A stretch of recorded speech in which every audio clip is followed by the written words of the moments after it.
I'm Tom Scott. Quincy Jones is a remarkable human being. Of course, he's well known in the music business as a composer, arranger, and monumentally successful producer. Luckily for me, I connected with Quincy in my late teens as a session musician, and it soon became obvious this man had much to teach me about making music, producing other artists, and a variety of related skills. More importantly, he does all of these things with warmth, grace, and charm. I began with Quincy, known to his friends simply as Q, in 1968 as a member of the studio orchestra for one of his film scores. They Call Me Mr. Tibbs. It was a follow-up to In the Heat of the Night. Having been a big fan of his recordings, Count Basie, Ray Charles, etc., I was thrilled getting the call to play his music. He had moved from New York to California a few years earlier, wanting to become more active as a television and film composer.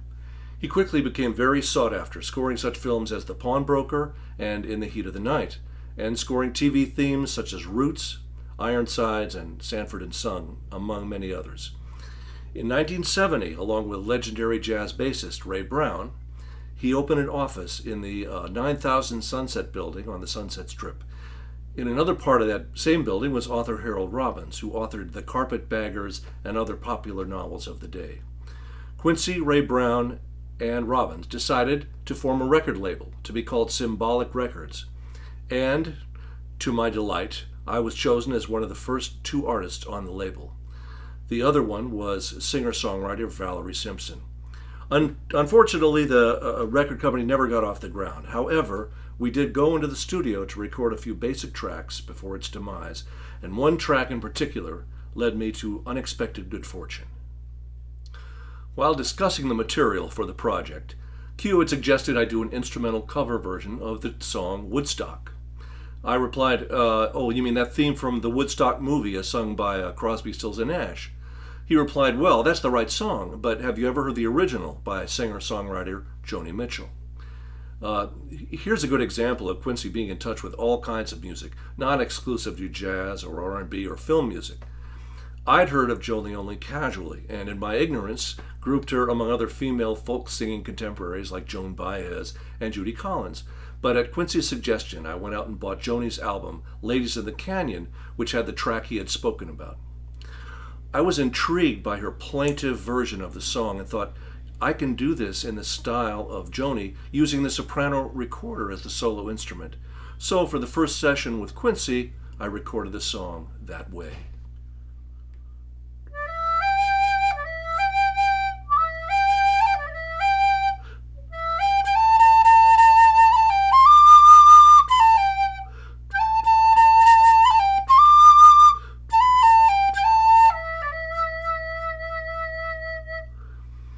That was the style in which I played that tune, a beautiful tune.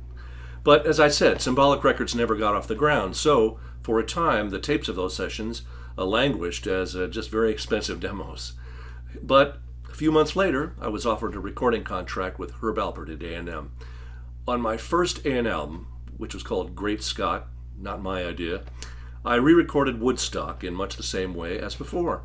2 years later, I got a call from Henry Louis, Joni Mitchell's recording engineer. Joni had heard my version of Woodstock and wanted to know if I was willing to work on her album at the time, which was called For the Roses. I'll tell you more about Joni in another video.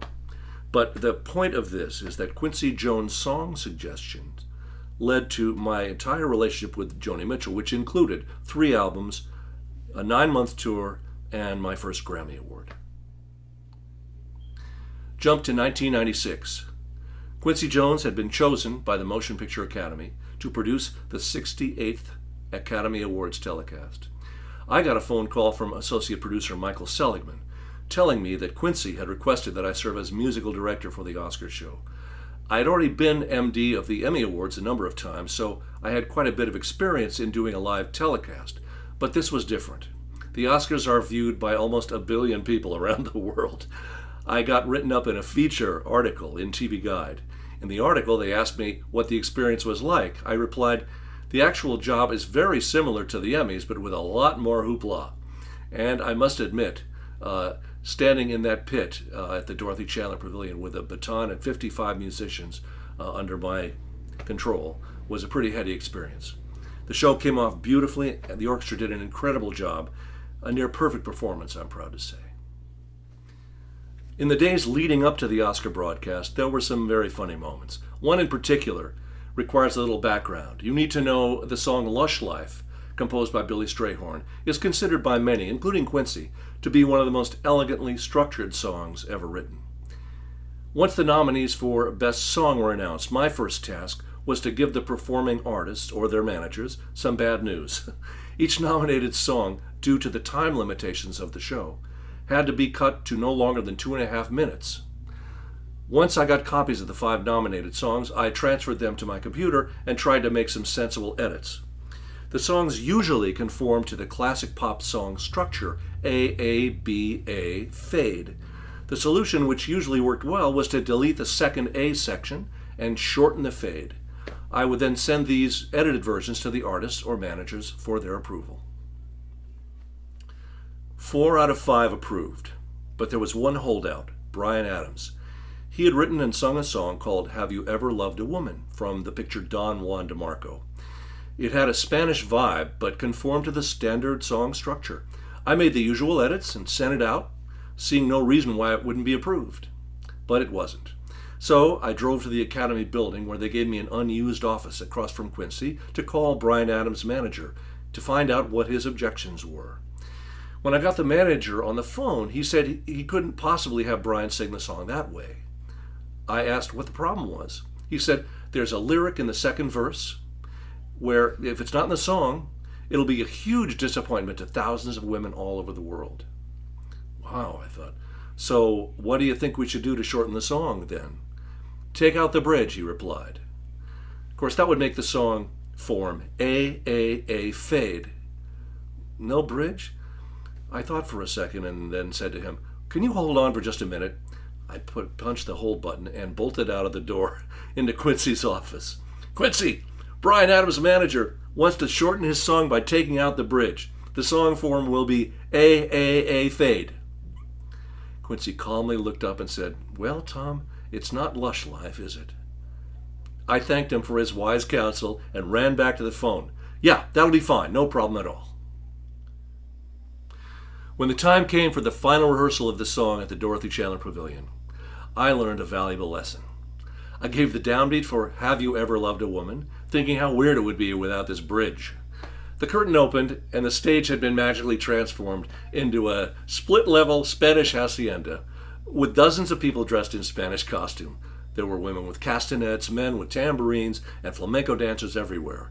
The effect of this onslaught of activity was truly mesmerizing. And believe me, nobody missed the bridge of the song for a moment, least of all me. And that day I learned once again, there are exceptions to every rule you think has got to be strictly adhered to. And let me finish by saying that Quincy Jones has been a friend, a mentor, and a true inspiration. Every time I worked under his supervision, he inspired me to do the best work I could possibly do, not by intimidation or strong-arming, but by encouragement and kindness. Ultimately, this is the lesson I value most from my time with the wonderful Quincy Jones.